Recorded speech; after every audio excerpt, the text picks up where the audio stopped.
If you're shopping while working, eating, or even listening to this podcast, then you know and love the thrill of a deal. But are you getting the deal and cash back? Rakuten shoppers do. They get the brands they love, savings, and cash back. And you can get it too. Start getting cash back at your favorite stores like Levi's, Plow and Hearth, Adidas, Sephora, and Neiman Marcus. Stack sales on top of cash back and feel what it's like to know you're maximizing the savings. And it's easy to use. And you get your cash back sent to you through PayPal or check. The idea is simple. Stores pay Rakuten for sending them shoppers, and Rakuten shares the money with you as cash back. Download the free Rakuten app or go to Rakuten.com to start saving today. It's the most rewarding way to shop. That's Rakuten. Rakuten.com.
Hosted by Mike, the Big Cheese.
right, welcome back to the Heavy Metal Mayhem Radio Show. It is Sunday, July 20th. I can't believe we're almost done with the month of July. One more week to go, a week and a half, and then we're on to August. So we're gonna start winding down the summer. I mean, I love the summer. I love being out in the backyard in my pool with my grandchildren, having a great time all day long. But I'm a big fall guy, and I love Halloween. We go really big here, and I got a stack of animatronics just lined up on my porch. I gotta put away. So there you go. But hey, I'm hoping to make it through tonight's show because we got a great one. The guys from New York Fury are here. Gene Hunter is with us. Gary Ryan, Mike Sinclair. We'll be talking to them all in about 35 minutes or so. We've had a lot of issues with internet today and power in the area. We're going through another little heat wave here in New York, and Verizon cannot keep up with it, I guess, and neither can Con Edison. So I'm hoping to make it through the whole 2 hour show without any issues or any problems. At least get through the interview anyway, and then we'll worry about the power after that. But if we do lose each other, I apologize in advance. I'm sorry. I can't control it. It's just out of my power right now. All right there, Armored Saint with March of the Saints. The band is in the studio right now. They're working on a new record. I mean, me personally, I love the EP, March of the Saint, which this song came off of in 1984, and even Delirious Nomad to a way. But by the time Raise the Fear came out in 87, I was kind of out of the band. And, most of the stuff they've put out after that, I haven't really cared for, especially the last record from 2020, Punch in the Sky. Hopefully the new one will bring us back to the old days of Armored Saint. I'm hoping so. All right, let's keep the music flowing here while we still got power and we're still working. How about some Maltese Falcon, Heavy and Loud, out of Copenhagen. This band actually featured Hal Patino, who went on to play with King Diamond. We had Charlie Soane on the show many, many moons ago, and the drummer Fleming was with us also that day, and he told a whole bunch of stories about Lars Ulrich, about him having to set up the drums for him and everything. I got to go back and listen to that interview so I could tell that story again. But if you find it on here, which you can in the archives, you'll hear everything that he said. But right now, some Maltese Falcon, Heavy and Loud.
And I'm sure it's gone to my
All right, we kicked off that set with Maltese Falcon, Heavy and Loud, Prayer, Beware of the Night. Can some reissue label, I'm going to have to talk to Jeremy, can some reissue label please put that stuff out again? Reissue that album. I mean, somebody did in 2006, they're just on CD, but there were a whole bunch of other demos that the band had. I think two or three before the record came out, and then another two or three afterwards. Craig Thomas put the band back together in 2005. They really haven't done much since that time, and Craig listens to the show all the time, so Craig, hello, my friend. Somebody's got to put that stuff out again. We need to hear it remastered and re-released. And right after that, Argus with Another Gloomy Day. When I first started doing the show, I bought that EP back in 1983 or 84, whenever it came out. I think it was 83. And, it had the skeleton on the album cover holding the guitar, and it looked so much heavier than the music really was, but I fell in love with that EP, and I still play it till today. And I remember when I started doing the show in 2008, I started looking for members of the band, and this was before Facebook, and, I think there was MySpace back then. Maybe Facebook had just started, but nobody was really using it yet. And I found Glenn Enriquez, the guitar player, and my God, I must have spent about a year and a half going back and forth with this guy trying to get him on the show. It was just like, he would send me a text, call me so we would go over an interview. I'd call him literally 1 second after the text. He wouldn't answer the phone. This went on for like a year, going back and forth. Then finally on Facebook, I found him. We started again. It just never went anywhere. He just kept asking me questions about what it was all about. I'm like, it's an interview. You're in a band. You call in, I interview you, I ask you questions, you answer the questions. I just could not get through to this guy no matter what I did. So finally, I found Dave Ailey, the other guitar player in the band. I had him on the show, and he was a really nice guy. And we finally got an interview with August on there. But Glenn really was the main guy in the band back in the day. But Davey had a lot of good stories to tell, so it worked out in the end. All right, let's get to Mania right now. Christian wanted to hit Mania, rock hard. Let's get that on for Christian.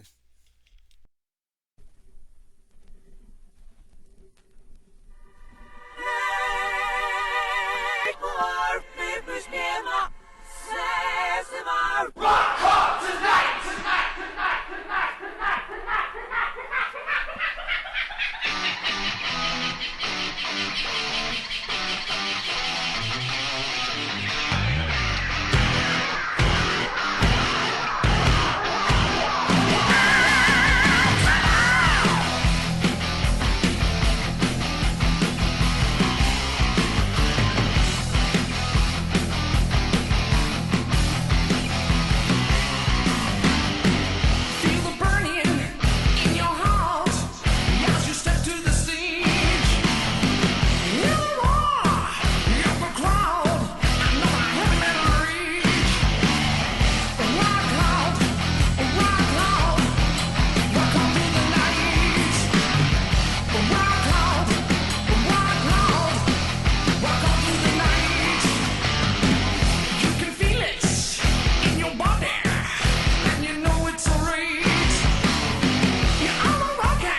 Boy, Alan Tech, some singer, man. He's still out there doing his thing. Yeah, that was Hades with Chapter 11, Widow's Might, off the single from 1982. That was that classic lineup of the band, And talking about Hades, with Dan Lorenzo, Johnny Kelly, who's in Patriots of Black with him. He'll be on the show next week. Johnny's also in Quiet Riot. He was in Typo Negative and a dozen other bands. Too many names. But Johnny will be our guest next week on the show. So don't forget to tune in next Sunday night. We were supposed to have Kingwitch on tonight also, besides the guys from New York Fury, but life got in the way and we both got busy and we couldn't make it happen. But I think we'll try to get them on again next week, if not the first week of August, which is going to be a great show like always because Evo Evans from Warfare is on it. Evo is a character. They just released the Lemmy Sessions right now, and if you buy it, you're getting a second record in there for free. It's a 12-inch single, 12-inch EP with 4 songs on there. So go to Evo's website, go to Evo's website, check it out, and pick up a copy of that. Before this, Eric Steele, When the Lights Go Out. I've been looking for a member of Eric Steele for I don't know how long now. I cannot find one anywhere. So if anybody knows where to locate any of the members from Eric Steele, let me know because I would love to have them on the show. And we kicked off that set with Mania and Rock Hard for Christian. I don't. Did I think I wanted to talk about it last week. Fozzy released a new single. I think it was called "Fall in Line."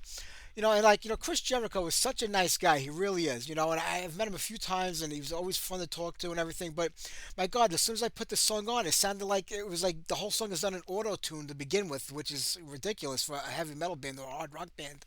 And it just sounds like a techno pop song. I just couldn't get through the song. I mean, I literally went through about 30 seconds. I had to turn it off. I don't know if anybody's heard the new Fozzy song, but let me know what you think about it because to me, Fozzy were never traditional heavy metal or hard rock. They were always a little on the outskirts of it, a little different. But this song to me is just complete garbage. No matter what I do, I cannot get into it. I've tried, I just can't. And then I saw today, I was bouncing around on Blabbermouth. There's an old girl cover band of Black Sabbath called Black Sabbath. And they just got a record deal for a live record on a label called Ripple Records. Now, I can't help but think, why would a label want to put out an album by a cover band doing cover songs of Black Sabbath when you got, Zach Wild doing his Zach Sabbath thing and a whole bunch of other, bands with other, real known musicians and they're doing it. Why give that record deal to an up and coming band that can really use the attention and put their music out there for the masses to hear, maybe become the next big thing in the scene. I don't get labels putting out cover records by cover bands. It makes no sense to me. And the drummer, who's like the main person in the band, was like, we have such a vast catalog of music to draw from. I'm like, you don't have a catalog of anything. Black Sabbath have the catalog of music. You're drawing from the Black Sabbath catalog. They talk like they're like, Black Sabbath. I mean, I don't get it. I mean, what's going on in this world where cover bands are getting record deals and these hardworking young bands are trying to make a name for themselves in the scene? Listen, 99% of those bands are never going to make it past playing the clubs. We all know that. That dream of getting to Madison Square Garden today is getting harder and harder for any band out there. You need an established act. I mean, you don't see Overkill playing Madison Square Garden. You don't see a lot of other bands playing Madison Square Garden. Those days are far and in between right now, if not gone forever. The whole scene changed about 20-something years ago and maybe 30-something years ago, and it's not going to happen. But why give a cover band a record deal? I just don't get that. I really don't. It boggles my mind.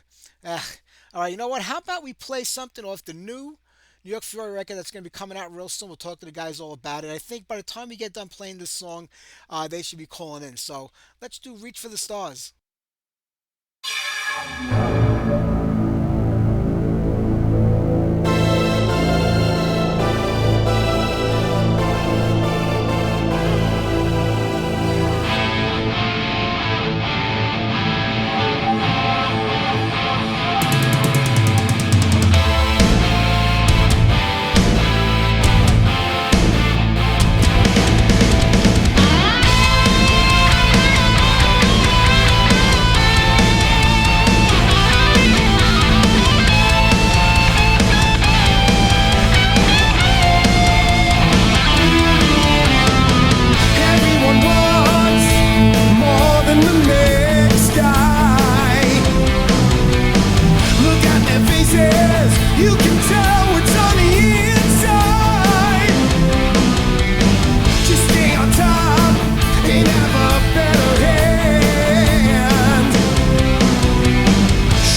One small step for man, one giant leap for mankind.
Well, there you go, New York Fury. It doesn't get any better than that, does it? A band that actually knows how to write songs that are catchy that you're going to remember and you can sing along to.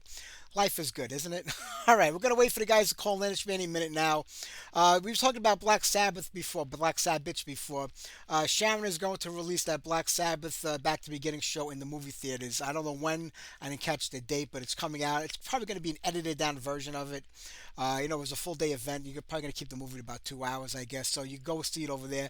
Maybe we got to watch the movie to find out what band is the one she was talking about that wanted to make money off of the affair, which I find funny because Sharon wants to make money off of everybody all the time and about everything. So I found it funny that she was offended by a band who wanted to profit off of this somehow. And the funny thing is that every band that did not perform at that festival, every well-known band, is all coming out now with excuses why they didn't perform there. Motley Crue was like, Vince has surgery and I had a medical problem, and Megadeth was like, well, we just weren't invited to the show, and everybody's come up with an excuse why they weren't invited to the show. They couldn't make it because they don't want to be the one band. Everybody's saying that they think it's Rob Zombie. I don't think it's Rob Zombie because I saw Rob open up for Ozzy back in the 90s, and maybe it was the 2000s. I don't remember, but they seem like to get along really well and everything, so I don't think it was them. Who knows who it is? We'll find out when she wants to make money off of this. That's when we'll find out who and what the band is.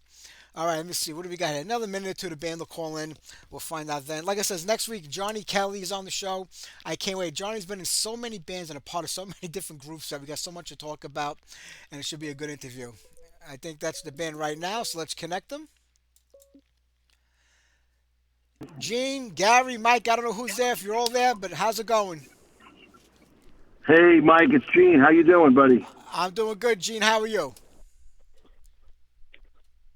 Can you hear me? I can hear you. Yeah. Can you hear me? Yep, I hear you, brother. All right, perfect. I guess we're just waiting on Gary and Mike. I don't know if they're going to call in with you or later. Yeah, we're merging them in right now. I'm merging them in right now. I don't know how many people we can merge. I'm guys, can you hear me? I hear Yeah. Gary. Yeah. I think we lost Mike. Hang on, let me try to merge Mike. He's cool. So how you doing, Mike? How's everything, buddy? Hey, I'm doing great, man. Staten Island, Staten Island. It is what it is. Nothing you can do about this place anymore. I love the phone. I think we lost everybody now.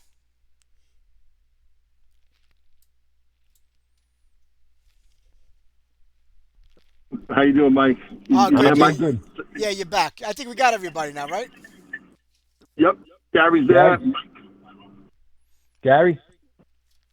I think we can only merge two. That's why. It's only going to two. Can you hear us, Mike, at the radio? No.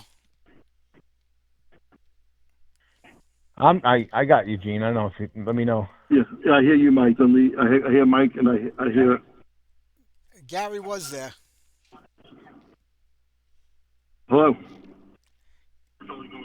Gary? You want me to try to merge Gary in?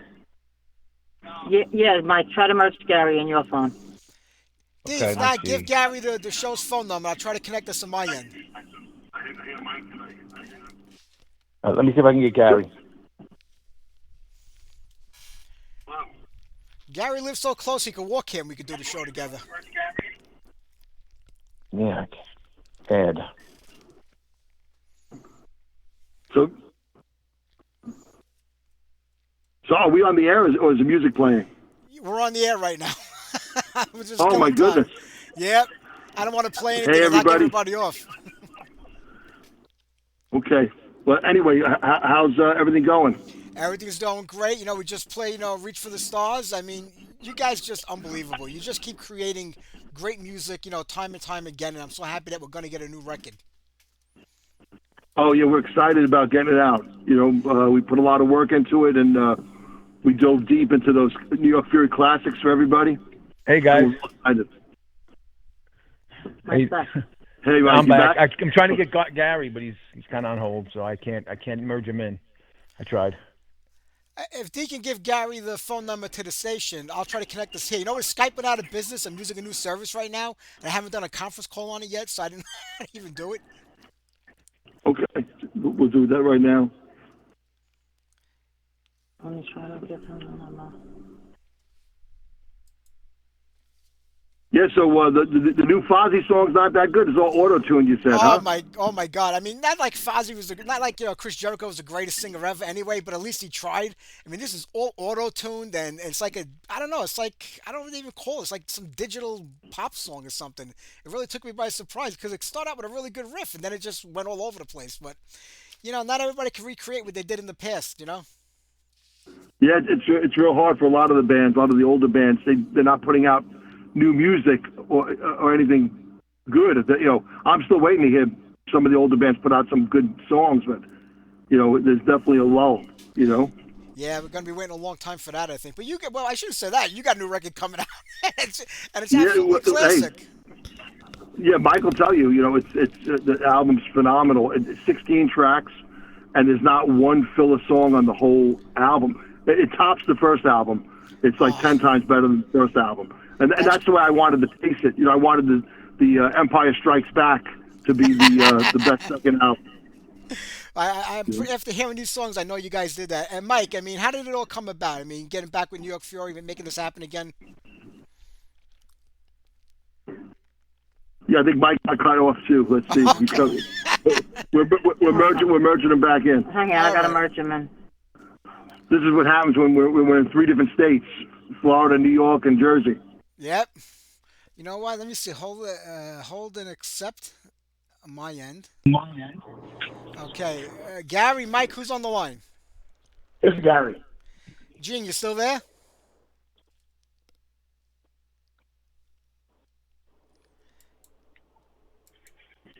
Yeah, I'm here. Okay. Who's Gene's that? here. All right. I got Gene. I got Gary under the line. All right. I'm Mike's here. And Mike's here. But if I As long as Michael Sinclair's here, we're happy. That's right. Now the party can start. Right. see, but if I go to put Gary on the line, then I lose Gene and Mike. Yeah, I'm here. This is Gary. I know, Gary. When I talk to you, then Gene and Mike disappear.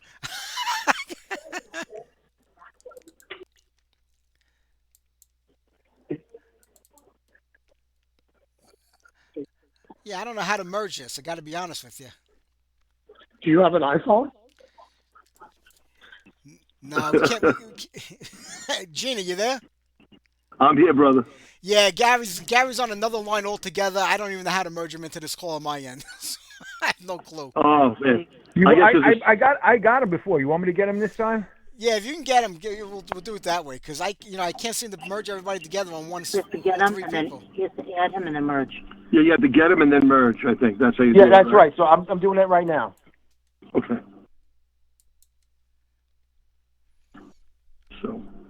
So Ahmed Saint's coming out with another record, you said, huh? Yeah, I'm gonna say working on new music. Everybody's working on new music, but it doesn't sound like the bands I used to be. That's the problem. Where like New York Fury sounds like New York Fury. Nothing's changed in all these years. You know how to make the fans happy, and that's what it's all about, in my opinion. You got to write for the fans, for the people listening to your music. Yeah, I agree. I agree with that. And that's what we accomplished with this, and then just for some of the other fans out there, Carnival Souls, my other group, we're He's not taking picking that up. to the next level. He's not picking up, Gene. Okay, so we'll just continue. I guess we can't get him in. Can you tell him from the radio station you're like to pick up my call? Yeah, I'll tell him right now. Gary. Yes. Yeah, hang up. Mike is going to call you and get you on his end. Okay. All right? Thank you. Yep. I told him New York Fury before the puppet show. Yeah, this is great. All right. He just hung up, so you can connect him now. Okay. Oh, God. I tell you, I never realized how easy it was with Skype, because I used to use Skype as all our show fun was through Skype, and it made it so easy to do everything. Then they went out of business last month or a month ago, and trying to find a carrier that's similar to Skype and connecting everybody has been like impossible. Yeah. Yeah, it's the modern technology. We got to kind of get with it. Yeah, I'm still like using 2 cups and a string. Hey, whatever works, right? Yeah, you're talking about Carnival of Souls. New Carnival of Souls record coming out also. We'll talk about that before Gary gets on the line, because he's not a part of that. Oh, yeah. Yeah, Carnival Souls is in the studio. We're working on the cinematic type of concept type album. There's going to be new videos, about 13, maybe 12 to 13 tracks we're hoping to shoot for. It's the best work I ever did. You know what I mean? Sure. Personally, I'm speaking for those guys. They probably will feel the same way, but it's the best I've ever seen a band work in a studio together and cut these tracks. I think Gary's calling me now. Let me see if I can merge him. Okay. Okay. Hold on, yeah.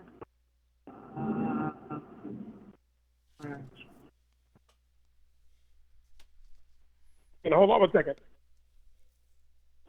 Hello, Gary. Hey, I think we're all there now. Oh, wow. Yeah, I'm there. You gotta love technology. All right, I think we're good now. All right. Thank God for D. Without her, what would you guys do?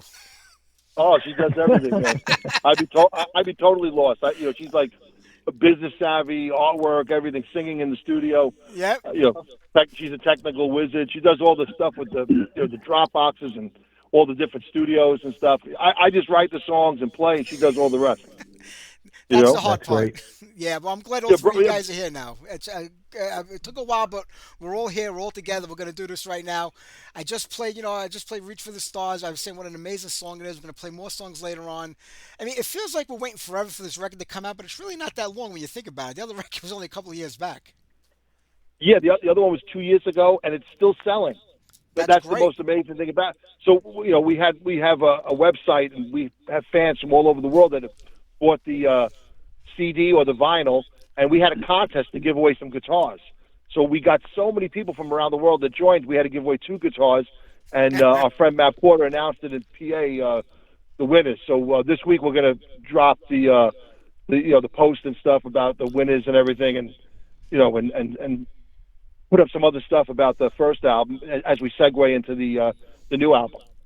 Well, that's good. I mean, Mike, you talk about New York Fury and everything. I mean, you guys have the most devoted, diehard fans I've ever seen.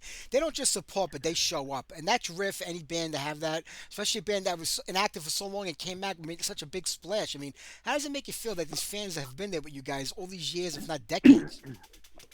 It's amazing. The fans are what make it all possible. And you know what? They're always yelling for us and talking about us and always they're always there, and it's great to have a good, solid fan base behind you, and it's just a great feeling. I don't know how you guys feel, but I think it's just great. It's makes you want to do more, makes you want to play more, makes you want to just give them more, and that's what I love about the whole thing. It's also been a very long time since they've had a chance to hear this music because no one's really doing it anymore. So I think that's helping in the sense that put an album out like this, people jump on it because it's something they've been waiting for a long time, And yeah, it's like that wave, that it comes around every 7 years or whatever, and it's so we're on that wave. And the thing too that blows my mind is like we're making the covers of magazines and inside real magazines in different countries, and we got people in Japan going in the stores, making videos, buying the records, and all kinds of stuff that, from Portugal and the UK and Germany. And it's just amazing the amount of love that the band gets. And the cool thing is that the music still holds up. And the sad thing is that Fury didn't get that MTV moment like some of the other bands did. And that's the one thing that we couldn't pull off. We almost got there.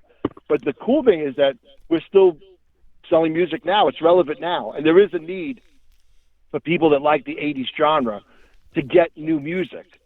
You know what I mean? So when they go see Motley Crue and all these bands, they're hearing the same stuff over and over again. I'm bored personally. I'm a huge Kiss fan too. And how many times can I hear Strutter? I just want something new. And that's what the Fury thing was. We're giving them something new, and we hope they enjoy it. Yeah. Right, but it still has that old classic feel, that old, the 80s metal feel, 80s rock feel. And, you can write those songs in your sleep, Gene, and they're just, they stand up.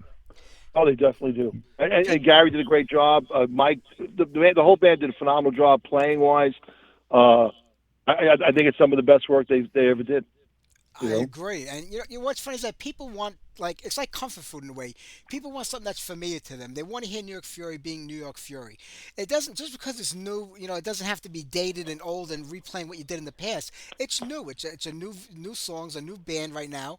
But you're not recreating, but you're living to your past expectations. I think, if that's the way to say it. People know what they're going to get from you guys, but it's new. It's not like you're just rehashing the old shit. It's all new stuff. It's just that it's New York Fury. Yeah, we're doing like what we enjoyed, what we wanted to see. Like when we were kids going to school, and Mike will tell you, the bands that we looked up to, we wanted to be on that level. We didn't want to just be the band playing like a bar or something. You know what I mean? So to me, we had to go. We went all for it. We went all in. Right. We wanted to be that arena rock band. We didn't want to be the local bar band. We wanted the stage. We wanted the people. We wanted to give them our music, and we always shot for the stars, always reached for the stars. We always tried to do that. And you guys came out of the gate with all guns blazing. I mean, you didn't just say, let's get up on stage. I mean, you thought about everything, from the hair to the outfits to the stage show. You guys went big from the very beginning, and that's not an easy thing to do for an up-and-coming band, a young band just starting out, you know what I mean? Because everything was do-it-yourself back then, and you guys went that route where you said, hey, you know what? Come on, Kiss did the same thing. Kiss went as big as they could for what they were doing at that time, and they went over the top. But I think, in a way, you have to kind of do that if you want to get attention. Oh, totally. And those guys set the mark in terms of promotion and theatrics and stuff like that. So when we grew up looking at them, we said we have to try and top this the best we can without a label and without millions of dollars. So when you look at the first 3 tours of Kiss, the Fury show that's in arenas and theaters, and I'm going to be releasing some more footage soon with the release of the new record, just to pay homage to that era. Our show was bigger than theirs. It was bigger than theirs. We had more stuff than they did until they hit with Destroyer, and then they had the big money coming in. You know what I mean? But if you look at the first 3 Kiss tours, we thought they were big, but they weren't really that big. And so we wanted to top that and like you said, come out of the gate. So we waited, just like we did with this, these albums. We waited, and then we leave that little bit of space for imagination for people, the waiting game kind of thing, and we hit them hard, and it really works. I think it does. And we had to rehearse on those stages. Remember, we had to set them up and rehearse our stage show and how we were going to move and act. You can't just go cold. You can't come from the regular studio. You actually had to rehearse on that stage with that stage show. Yeah, we the first time we seen the stage show, we had it custom built. And we went upstate New York, and the guy had it set up in the woods. And the band didn't even know about, the design of it, because I drew the stage show, out on paper, and then we had it custom made. And the first time we seen it, it came to life. We were like, this is amazing. And then we brought it to a auto body shop. I don't know if Mike remembers, on Bay Street, right? Yeah, Bay Street, Staten Island. And we set it up in there, and we rehearsed the whole show, running it through. So when we first came out, our first show was Newdorf Auditorium. We sold 1,000 tickets. We sold out. You know what I mean? Just from the buzz of the posters and the hype, and then the rest, and then it all just started kicking in. We headlined L'Amour's many times. Every time we played L'Amour's, we headlined, except for one time when they asked us to play with a band from Philadelphia. That was later down the road to bring in tickets. But every venue that we ever played, we headlined. Stone Pony were the first unsigned band to play that, headlining. Club Benet, first unsigned band to play that. You had to be signed, or George Carlin, or Ace Frehley, someone that was a name. and we were the first band to do all that stuff. And that, the band, deserves respect for that. The guys deserve respect for doing it, Yeah, we worked hard, Gene. We worked really hard. And Gary, I got to tell you, your vocals and everything just added to everything that came, from then on. I appreciate that. Yeah, Gary has a great voice, and he has a great tone, and it's it's a likable voice. Some metal bands they don't really have the singing down. Some of them do, like an Iron Maiden, Bruce Dickinson. I love him. You know what I mean? So Gary did really well, and Mike's guitar playing, all the playing is just phenomenal on the record. Yeah. Gary's guitar playing is great too. Yeah.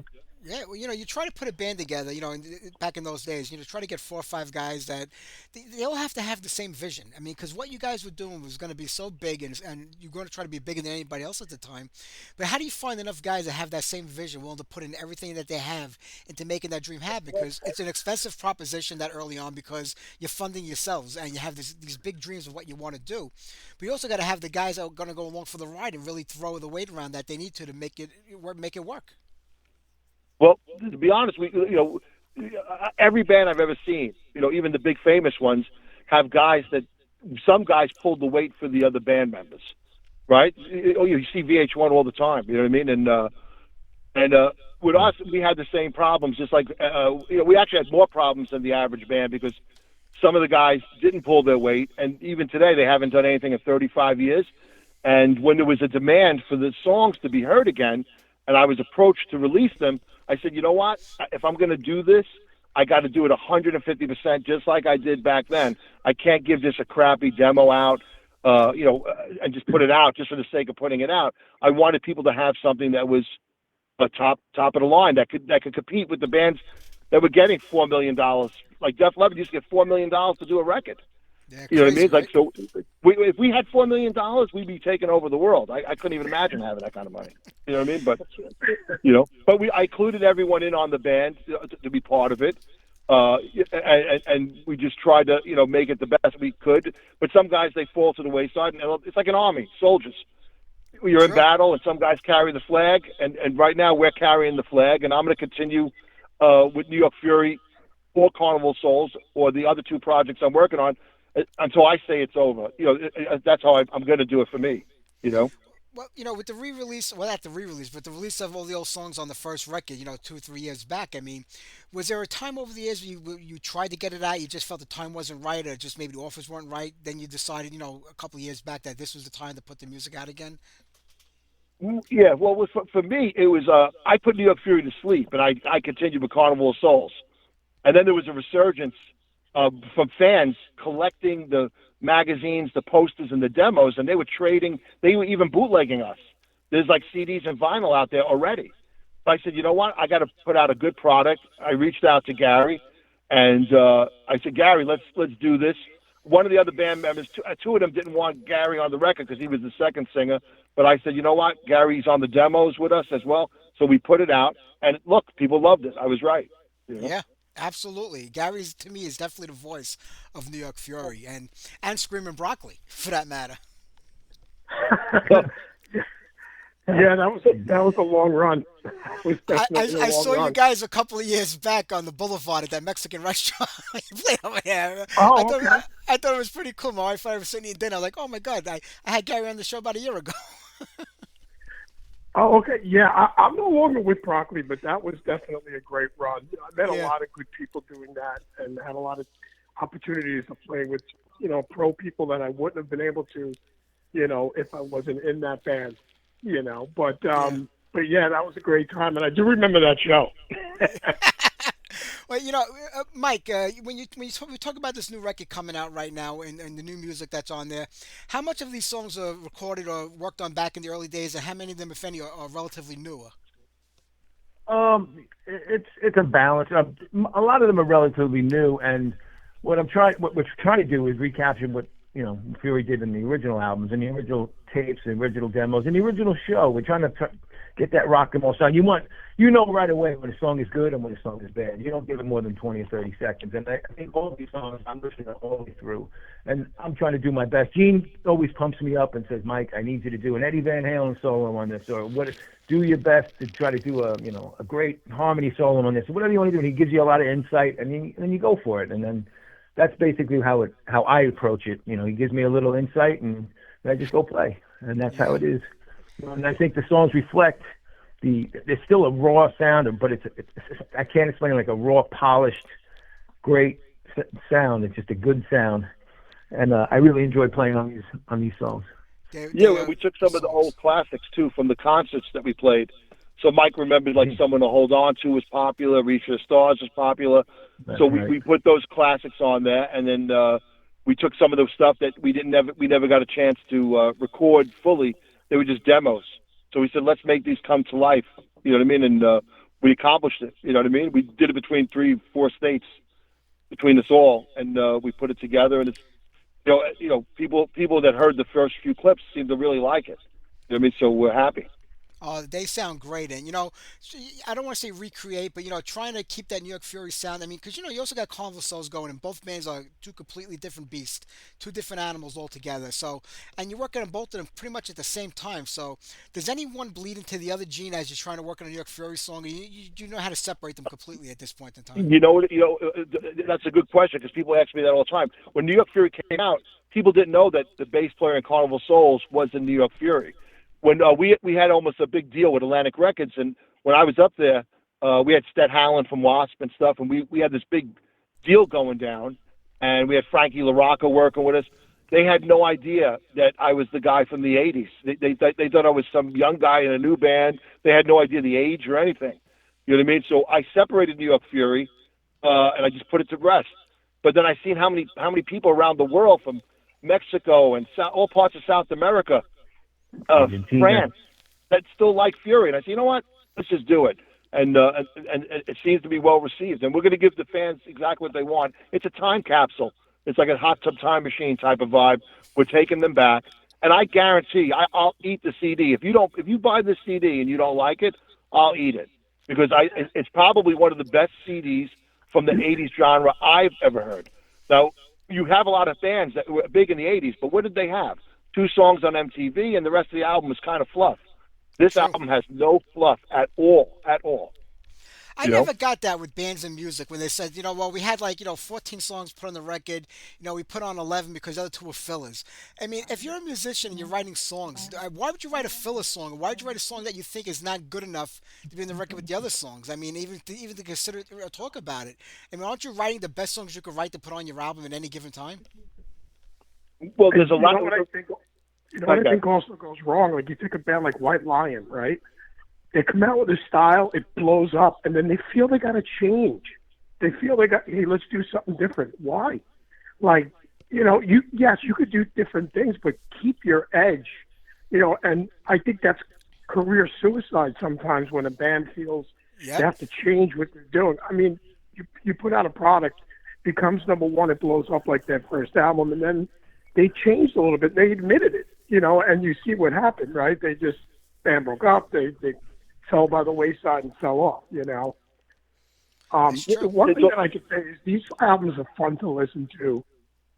We tried, Gene directed it, and we tried to keep the energy up. Like Mike's right. Gene would call me and be like, hey, I want you to sing it like this. I want you to sing it like that. And let's try to get this vibe. So it's a fun album to listen to, both of them. Like, until this day, if I'm driving to a show or on a long drive, I'll put the whole album on and listen to it. And as we get removed from the recording process, it's been a while since we finished the second album, I can listen to it as if it's not something that I did. And I say, wow, this really came good. I'll call Gene out of nowhere and be like, we did a pretty good job here. So I just think that they're fun to listen to. And we didn't really change our style. The first album rolls nice into the second album, And yeah, absolutely. You're not going to dislike anything because we changed it too much. If anything, you'll say, wow, it just keeps going strong. I think that's important. Yeah, we got anthems on there. We have all kinds of stuff on this record But Power the ballads. key, right? The key is for bands. I step outside my band, like Gary says. Like we listen to it as if we were the fans. When it comes to bands and writing and big labels, they pressure you to write the single, and then they just want to get it out, and then you succumb to like someone owning you and stuff, and it's not a good environment for writing. Then you have other bands like the Def Leppards and Bon Jovis where they bring in the big writers and the big producers, and those guys really shape it. We're doing this on our own. I couldn't even imagine like if we had Mutt Lang or someone working with us. You know what I mean? It would be incredible. But But how it would all you comes feel down if to the songs. But how would you feel if somebody like Mutt Lang or anybody of that caliber was working with you guys and contributed or wanted to change or come up with their own part or versions of a song that you're working on? Would it bother you as a musician that somebody else is trying to get involved in which is like band business, I guess you want to call it? Well, to be honest, listen, if they're putting a lot of money into the band, they're going to have a little bit of a say so and control. Now, just to show you, when we were signing with Atlantic Records, Carnival Souls won a worldwide battle of the bands. I can talk about it now. Frankie LaRocca, who passed away, was helping us. They wanted all the publishing and part of the merch. So at the time, we it wouldn't have been worth it for us to do that. You know what I mean? So even Stead from Wasp, who was playing with us in Metal Church, he says it's not worth doing that because sometimes a band only has like 2 albums, right? And then that's why you see VH1, they're broke now, right? That kind of thing. Yeah. So we didn't go with that deal. And listen, there's a lot of stuff that goes on behind the music scene. I also go Still a business. Still right. a business. So two of the biggest bands in the world.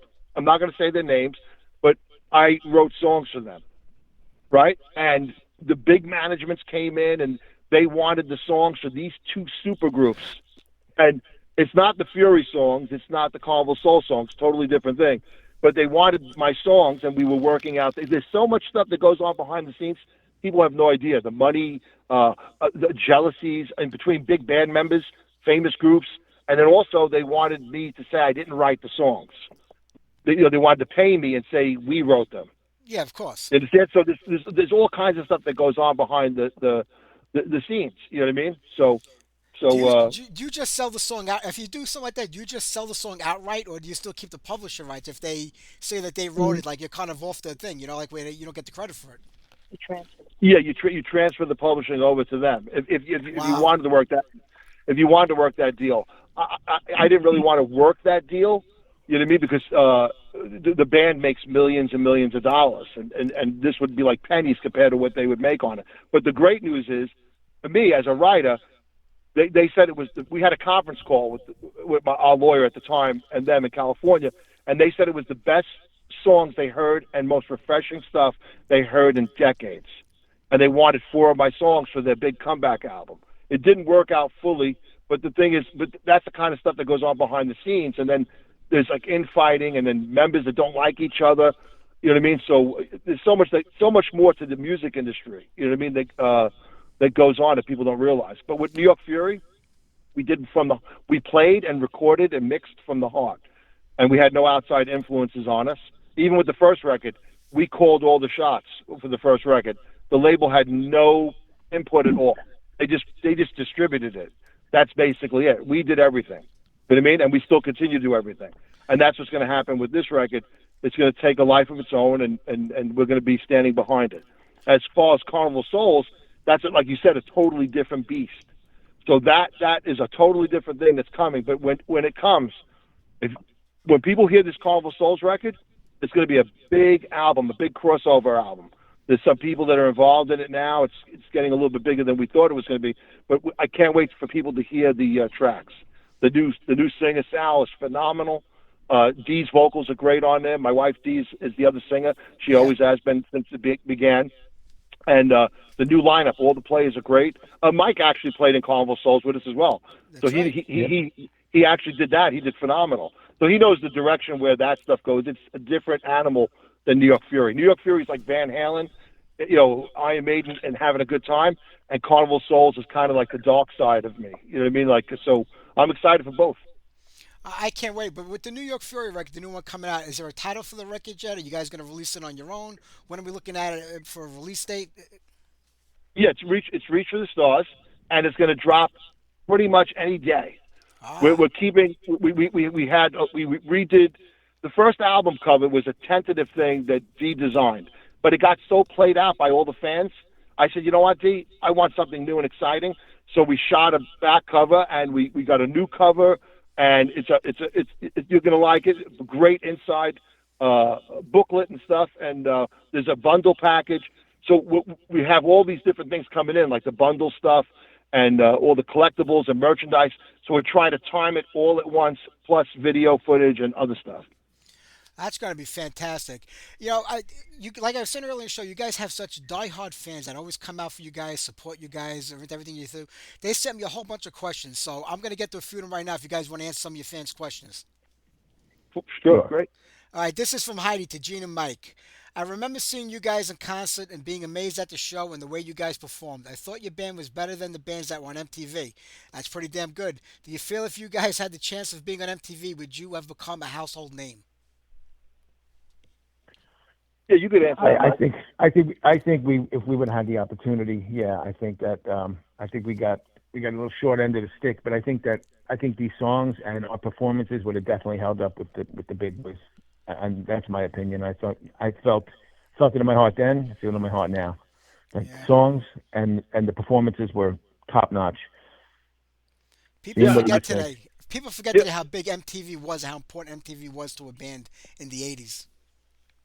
Well, listen, we played with those bands, and we played with a bunch of those bands, and our stage show and our performance was up there with theirs. There wasn't much of a difference. A lot of it was ego, a lot of it was other missed opportunities and stuff. But I think that if we would have had that shot, I think we would have excelled. We would have been definitely up there with those guys. And the way those guys take, Mike, and for the listeners out there, a lot of people don't realize. When we were up at Atlantic Records in the past, they told us Linkin Park is a band. $5 million was spent on Linkin Park before you even heard a song on the radio. That's how much money was put into them.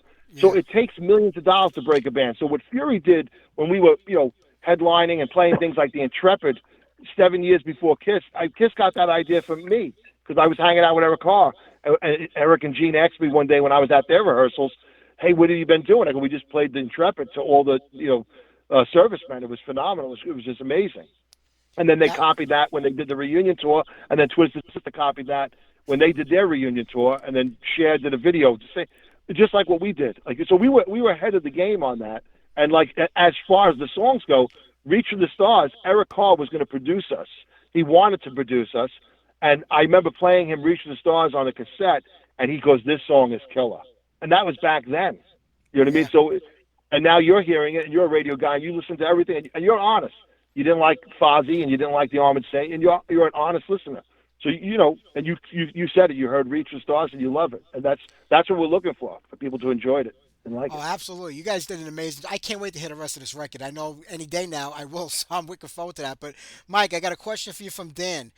I picked up your first release, I Want It All. I love the CD. Even my kids love it. When I play it in the car, how would you compare the new album coming out? It's equal, if not better. The production's better. Back in the first album, there's a lot of old demo tapes and a lot of stuff, and a lot of some of the old performances. You know what? We focus a little more on this record, and the songs just they stand up for themselves. I think this record will be as good, if not better. Yeah, I agree with that. Yeah.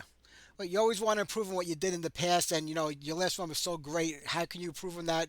But I think you guys did with this one, and that's saying a lot because you did an amazing job on the first record. So to hear this one, I mean, kudos to you guys for that. And Gary, I got a question for you from Josh. Why do you think the resurgence of bands like New York Fury are getting big again? 80s music seems more respected today, I guess, than it was back in the 80s. I think it goes back to what I said before in a way. Like, it was a great time for music, So when it disappears, there's a big fan base that says, I miss that. I'm one of them. I'd love nothing more. Summertime, turn the radio on and you hear the new Van Halen song, right? Or you hear the new Journey song, or whoever it may be coming out. I like a lot of the stuff that's out today, but my personal opinion, it's missing something. So I think again, putting an album out like this, I think it gives people that, you know, it's hard to explain, but I guess what you need when you hear a new song, the edge, the vocal medleys are there. Songs are catchy, you know, from the 80s. They're catchy again. There's something different about the release of music today. A lot of times I don't hear the hook in a lot of new music today. I like it, but it's not like, you know, Reach for the Stars has an amazing chorus, right? Like and I Want It All has great hooks through the whole thing. I don't know if I could say that about a new song that comes out today. There may be one or two little things I like about a new song. And I listen to everything. So I'm not being, you know, biased, just a person from the 80s or you know, I listen to everything. I can listen to anything. But I always want to hear a hook. And I don't think new music has enough of that. So I think when you listen to a song from the 80s, you know, like Green Tinted 60s Mine from Mr. Big, I mean, that's nothing but a big, catchy song, right? Yeah. Like Separate Ways from Journey. First time you heard that, you were like, whoa, right? Like, what was the last time you heard a song written like Don't Stop Believing today? You don't. It's not. I personally feel like it's there. So, yeah, but Gary, these people's tastes haven't changed. You know, what they listened to in the 80s, they still listen to now. Yeah. So this, you know, exactly. There's a market for, and you know, just because music's changed doesn't mean that these fans and these people that are listening, their tastes haven't changed. They want to hear this. They want to hear that 80s metal. Right. They want to hear those catches. You know, and that's what I think. That's what's keeping this all, you know, together. And I think that's why these albums are doing so well, because we're giving it to them in a way. You know, may not be on MTV, but it's there for them to hear it. You know, and radio stations like yourself. It's a hook. It's an 80s hook that's familiar to them, and they're jumping on it. And, you know, and I would too. That's what I want to hear. Well, you know, what was the last time you heard a ballad like Open Arms? I mean, you don't hear that no more. I like to say that we kind of grew up, I guess, in the golden age of music. We were all born in the late 50s, early 60s, mid 60s, and we came through the 70s where, you know, things were so much simpler back then. You didn't have schmucks like me on these internet radio shows where there's a million of them. You had to put on the radio in your house and listen to music that way. Or go to a record store, buy a record, buy a cassette, and, you know, you bought everything you heard on the radio because that's the only way you were getting your music. Today, there are so many outlets to get it that we kind of miss and lose a lot of things. There are some great bands out there doing some amazing stuff. We just don't know where to find them anymore. Yeah. And I think it's another reason, believe it or not, why country is doing so well. It's the closest thing you got to... Right, to 80s metal, 80s ballad metal. I think, yeah. The closest thing you got. And what's happening? It's blowing up. There's a reason for that. But, it filled that niche right there. It filled that slot that people were missing. Exactly. And like Gary said, people haven't heard an Open Arms or let's be honest, when was the last good Bon Jovi song? I mean, 30 years ago? I mean, it really was a really... I mean, I haven't heard a song even by, you know, anyone that in the last 20, 30 years that made me go, wow. So with this record, whatever song you drop the needle on, you're going to go, wow. So when we got Reach for Stars right into a little bit of rock, into Hungry for Love, it's one song after another, you know? And then the ballad, we have that power ballad on there that is probably as good as anything I've ever heard, you know? It's gonna be great.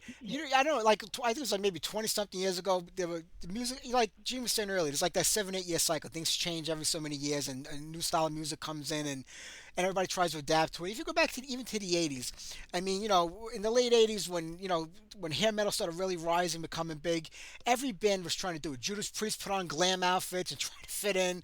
Ozzy was wearing sequined outfits and capes and tried to fit in, and they lost a lot of fans that way. They did back then. And then, you know, another genre of music came about, and people started doing that, and it just kept going on and on. And I remember I had somebody in the show one day, and they were like, you got to remember something. These bands have made it. They're in a business. This is how they earn their living and how they make a living. So they got to adapt because they have a payroll to make. There are people that work for them that they pay. And so I kind of understood it that way, but as a fan, I didn't want to hear that because I want my bands to be the bands that I grew up with, the bands that I love listening to. There was a time when bands were writing verse after verse after verse. There were no choruses. There were no guitar solos anymore. That's not the music. That wasn't music to me, you know, and I can take it back to, you know, the 50s with doo-wop or the 60s with rock, and it didn't matter, but that's where we went. I think it was such a depressing time in music, you know, that time, maybe 20, 25 years ago. You're right. And what happened was girls entered the marketplace, right? So when Fury came out, our influences, we're going to be honest, not musically so, but Kiss and Angel were a big influence on us because they look so good on their album covers and they look so good live. So that was a big influence on us for our look. And then we had all the bands that came out at the same time, like Cinderella and stuff. So there was a look. And what happened was girls entered the marketplace, and that's why the Ozzies and other bands were wearing the glitter and glam, because they seen these bands like the Motley Crue and like White Lion getting this girl attention, and they were selling units. So they thought by changing their look, they're going to sell units. But every band has their own niche. You just got to do what you believe in, and not worry about what everyone else is doing. If they like it, they like it. They don't do what the band likes. I think that's and that's why Ozzy with Randy Rhoads still holds up today. I mean, Ozzy's whole career, and I'm being honest, I feel it. Without Randy Rhoads, there would have never been all this, and all the guitar players that got work afterwards. It was because that one guy, Randy Rhoads, he's the one that saved his career. And the music in every stadium I go to, if I go to a football game, I hear Crazy Train. I don't know. It's just amazing, Well, let's give a little credit to Bob Daisley too, another amazing bass player who kind of wrote every Ozzy song with Randy, and he wrote pretty much everything after Randy left the band for quite a few records. A very an unsung hero, and another bass god. Yeah, definitely a great bass player. Definitely awesome. Yep. Hey, Gene, I got a question for you from Michelle. I was watching Full and Bloom on YouTube and also on the other sites talking about Gene Hunter being in Rat. I heard the rumors over the years, but when I seen your photo on the video, it made me interested in knowing more. Tell me about that. That's something that I didn't even know. Yeah, what happened over the years, people have been confusing me with a member of Rat, right? So there was a bass player called Gene Hunter. We had some fun with it over the last month because, like Gene Simmons says, when someone puts a photo of you, whether it's good or bad, as long as you get the attention and the hype and press. So that Full and Bloom, they're like a regular TV show type of thing on YouTube, and they interview all the bands of the 80s.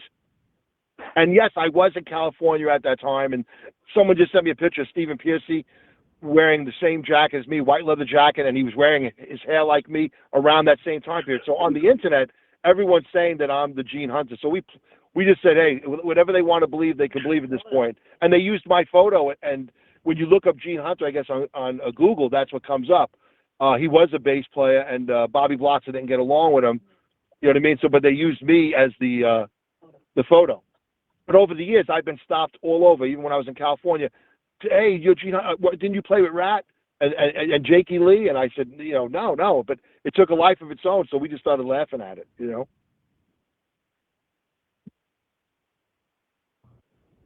Are we still there? Hello? Can you hear me? Can you hear me? Okay, yeah. We've been having trouble with the internet and the power all day here. I mean, Con Ed and Verizon not holding up to their end of the bargain here in New York this week. So I don't know what got cut off. Was it on the air, what I was saying?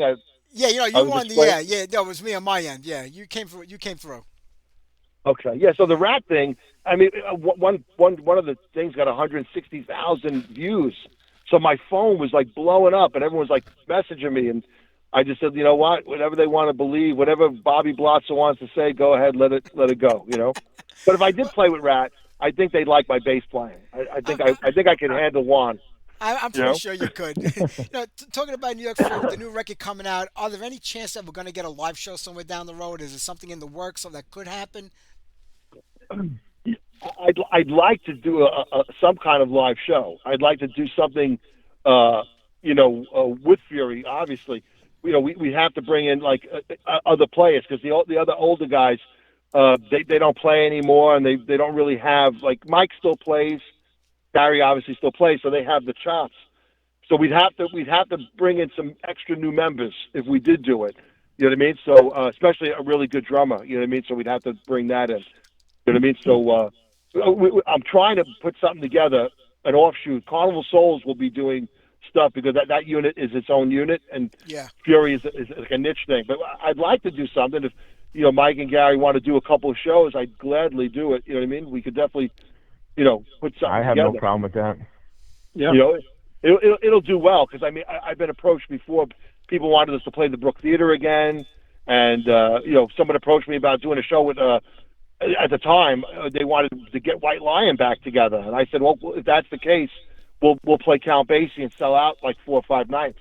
You know what I mean? Because that would be a good double bill. You know what I mean? But forget it. I don't You guys are White White Line and New York Fury. Oh, that would be great. Yeah, so Vito doesn't play as much anymore because I think he has some kind of medical thing or something with his hands. So he was such a great guitar player. But they were trying to put it together. The people that were running the Brook Theater, me and the guys, Mike, we played there like 6 or 7 times, and we even did Skid Row's first theater show. They did a double bill with us. That was their first big show. You know what I mean? So it's we were thinking, like, hey, we'll do it. But when they mentioned White Lion, I was like, wow, that would be kind of cool because we're fans of them. Gary loves them. You know what I mean? So Vito's from the island. Vito, home. Yeah, I think he's in Grasmere or Grand City, somewhere down there. I'm gonna walk by his house and just keep bothering him until he does something. But I thought it was a great idea at first. Because between New York Fury and White Lion, I mean, I think that ticket would sell. Hell yeah. That would be great. I mean, Mike Tramp is still out there doing it, but it's like Mike Tramp's White Line, Yeah, Mike Tramp's White Line. Yeah, he's doing his thing. Good for him. What? Good. Keep doing it. Yeah. I would love to see Vito play, and he was a big inspiration on me, as a player. The stuff that he did on those albums was phenomenal. People want to hear the music. They don't care. They just want to hear the music. They don't want it to die. They're all getting older, and they want to hear it. So, I mean, if he's out there doing it, he does a lot of acoustic shows. It'd be nice if he went out there with a full-on band and did more like that. Yeah, I agree. But that is what it is with that. But, hey, guys, I'm going to let you go in about 2 minutes because I want to play a couple more songs of this new release. So you're saying any day now we're going to get this album, and where's the best place for people to find out where it is, and where to buy it, and how to get a hold of it? Yeah, it'll drop all at once, and they'll have many different ways to get it. You know what I mean? So there'll be ads and video stuff, and there'll be links where it'll be very easy and accessible for them to get it. You know what I mean? So we're going to be able to keep track more of the sales now. You know what I mean? This time, so which is what we really wanted to. You know what I mean? So that's the main thing. Well, listen, you guys never disappoint your fans, and I'm happy for that. When this new record comes out, I know it's going to go gangbusters for you guys. So I'm so happy, and I'm going to play a couple more songs off that right now. So Mike, Gary, Gene, the best of luck with everything you guys do, and I can't wait for the Carnival Souls to come out after this, Gene. I'm looking forward to that too.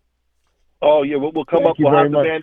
I'll have Sal and D come up on that show. They can start doing some talking. You know what I mean? That sounds good.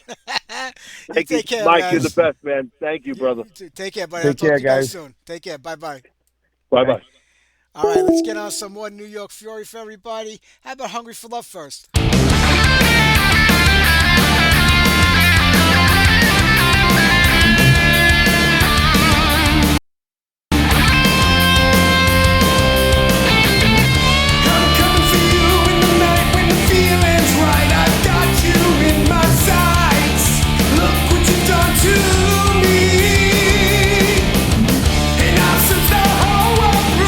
Never saw anyone like you. You gotta hold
Since we were talking about White Line and everything, I just felt like hearing some White Line. So all the Fallen Men, and before that, New York Fury, Unleashed, Play the Game, Hungry for Love, and before the interview, Reach for the Stars. So pick up the new record when it comes out.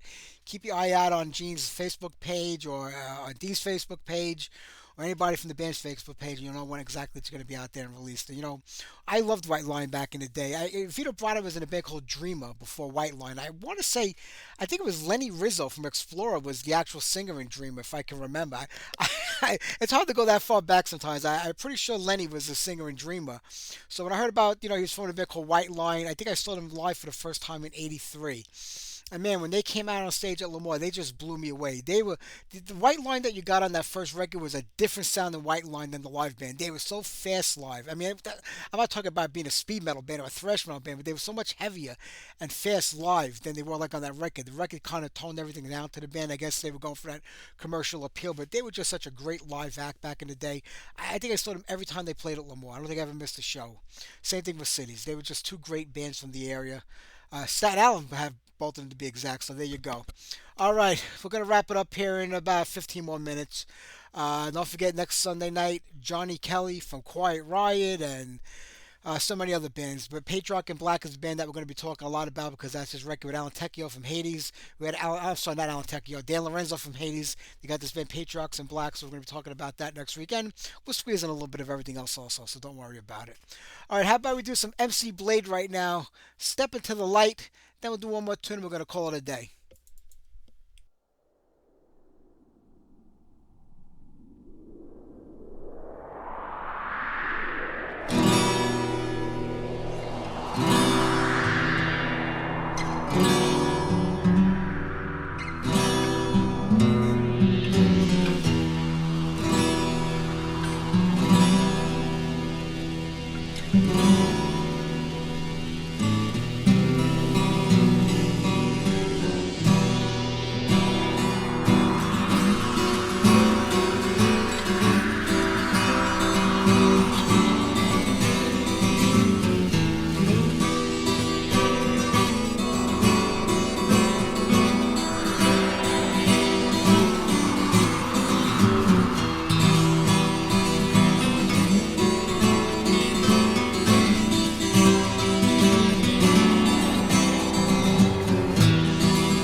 You feel the lust is coming out. You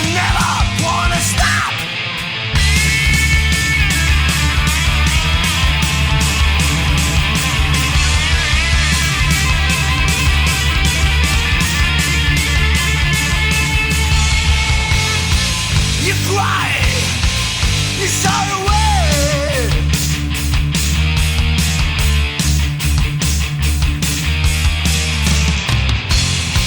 You fly, flying high again.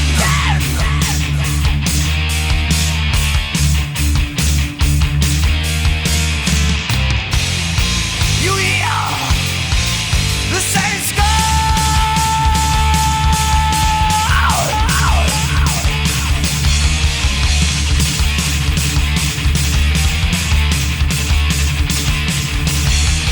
You're possessed of the devil's will. Lose control of your body. Spirit of the metal man never fails to shock you. Bang the head and lose your soul in aggression out of yours. You feel the lust is coming up. You never wanna stop. Bang the head, bang the head, bang the head.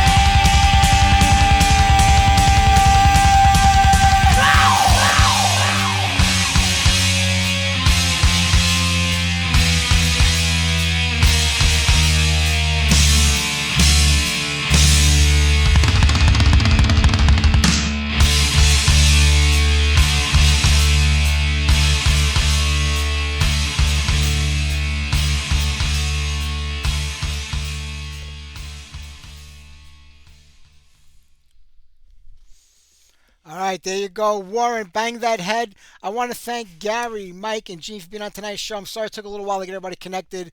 I got to thank Dee for doing that because I was completely lost on my end. And I watched about 100 videos of how to use this new service and connect conference calls. It still didn't work, so I have to do a little practice during the week. I have to dig up two of my friends and make phone calls over and over again until we get it right. But thank you guys for being on here. I'll see you guys next Sunday night with Johnny Kelly from Patriots in Black and Quiet Riot. How about we wrap it up with one more song? How about a little Iron Angel, Rush of Power? Take care, everybody. Have a great week, and I'll see you next Sunday.